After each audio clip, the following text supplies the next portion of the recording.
अस्सलाम वालेकुम। ਤੁਹਾਡਾ ਵੀਰ ਸ਼ਫਕਤ ਬਾਰੀ ਮੈਂ ਸਦਕੇ ਮੈਂ ਵਾਰੀ ਅਜ਼ੀਜ਼ਾਂ ਨੇ ਮਨ ਵੱਡਿਆਂ ਦੇ ਵੀ ਖਾਦੇ ਦਾ ਕੀ ਖਾਵਣਾ ਪਰ ਸਾਡੇ ਕੋਲ ਪਿੰਡਾਂ ਦੇ ਵਿੱਚ ਨਾ ਜੀ ਇਹ ਸਾਗ ਇਹ ਬੜੀ ਸਵਾਦੀ ਡਿਸ਼ ਹੈ।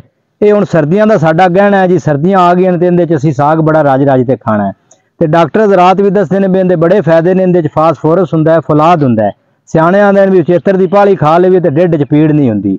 ਤੇ ਇਹ ਮੱਖਣ ਦਾ ਤੜਕਾ ਟਮਾਟਰ ਦਾ ਲੱਗਿਆ ਨਾਲ ਮਕਈ ਦੀਆਂ ਰੋਟੀਆਂ ਨਾਲ ਲੱਸੀ ਦਾ ਮੱਗਾ ਹੋਵੇ ਤੇ ਇਹ ਬੜਾ ਸਵਾਦ ਦਿੰਦਾ ਹੈ। ਪਿੰਡਾਂ 'ਚ ਵੀ ਇਹ ਬੜਾ ਪਸੰਦ ਕੀਤਾ ਜਾਂਦਾ ਪਰ ਸ਼ਹਿਰਾਂ ਵਾਲਿਆਂ ਨੂੰ ਇਹ ਬੜਾ ਪਸੰਦ ਹੈ। ਜੇ ਕੋਈ ਗੱਲ ਦੇ ਵੀ ਇਹ ਲੱਗਦੇ ਕਿਸੇ ਨੂੰ ਨਾ ਤੇ ਉਹ ਮੁੜੋ ਬੜਾ ਰਾਜ਼ੀ ਹੁੰਦੇ ਨੇ ਵੀ ਪਤਾ ਨਹੀਂ ਸਾਡੇ ਲਈ ਕੀ ਤੋਹਫਾ ਆ ਗਿਆ ਤੇ ਕਿੰਨੇ ਕਿੰਨੇ ਦੇ ਪਕਾ ਤੇ ਉਹ ਫਰਿੱਜ 'ਚ ਰੱਖ ਦਿੰਦੇ ਨੇ ਵੀ ਖਰਾਬ ਤਾਂ ਇਹ ਹੁੰਦਾ ਨਹੀਂ, ਉਵੇਂ ਹੀ ਖੁਸ਼ਬੂ ਆਉਂਦੀ ਤੇ ਉਹ ਕਿੰਨੇ ਦਿਨ ਖਾਂਦੇ ਰਹਿੰਦੇ ਨੇ।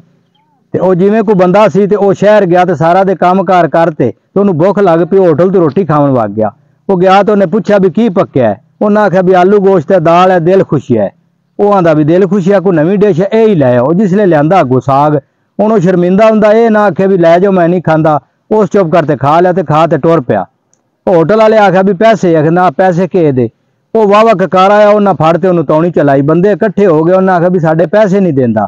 उस आख्या मैं पैसे नहीं देने। उन्हें आख्या भी दिल खुशियाँ नहीं खादा ही।